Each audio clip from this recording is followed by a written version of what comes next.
So today we're going to talk about Bitcoin, what it is, how it works, and why it's even a thing at all. And even if you don't know anything about Bitcoin, that's okay. We're going to take it slow and go step by step. The first thing we're going to do is start with a little bit of history. So on Halloween night 2008, a 9-page white paper was published by Satoshi Nakamoto detailing a peer-to-peer electronic cash system that he called Bitcoin. Now, two things about this paper. First, it described an entire very technical and completely new economic system in just 9 pages. And secondly, no one knows who Satoshi Nakamoto is. Some people think he's really a collaboration between shady government agencies. Other people think the name's an anagram. But the truth remains that the creator of Bitcoin has been able to remain anonymous on the internet for almost 12 years, which is pretty crazy. So what is this currency that he invented?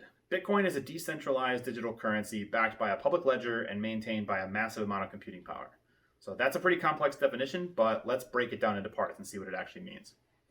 So the first piece, Bitcoin is a digital currency. This means you can't just walk into a bank and walk out with some of it in your hand. It exists entirely on the internet or on people's computers, and you keep it in a digital wallet that's secured by strong cryptography instead of being secured by you actually holding the currency in your hand.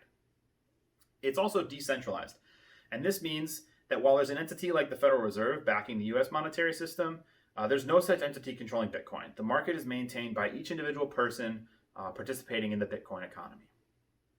So Bitcoin's also a public ledger, which means you can go online and see all the transactions happening right now, and even transactions that happened in the past if you know the ID of the sender or the receiver.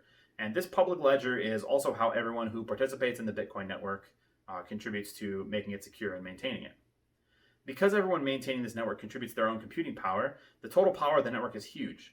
It's growing all the time, but it's at least as powerful as the top 500 supercomputers in the world. And this is amazing, but it also uses a ton of energy and uses more every day that it grows, which has been concerning in the past, especially climate activists. So why do we need a network this powerful? The short answer is fraud. When there's no large organization monitoring the network, it takes a similarly large network to keep everything running. And the bigger the network gets, the bigger the incentive is to rip people off, and so the more computing power we need to keep it secure. So what can you do with Bitcoin? Well, the first documented Bitcoin purchase was for 2 large pizzas, which cost 10,000 Bitcoin at the time, and that's a value of over 80 million today, so I hope the pizza was worth it. But you can also buy everything from software to crafts to lots of other things online. It can also be used as an investment or a store of value, which is exactly what happened in Venezuela when the country was hit by an economic downturn and kicked off hyperinflation. Lots of people in the country actually put their money into Bitcoin instead of the national currency.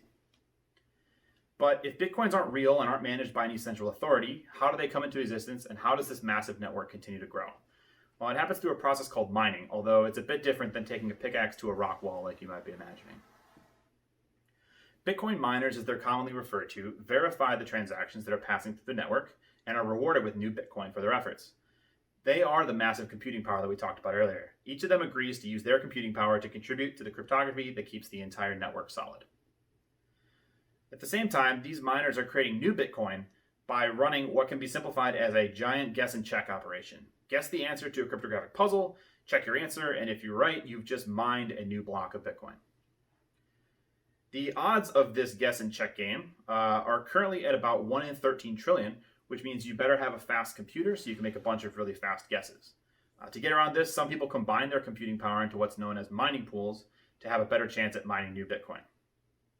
And this is especially important because the difficulty of this guessing game is increased just about every 2 weeks to keep up with advances in computing power and to make sure no one person or group can truly amass enough power to overthrow the majority of the network.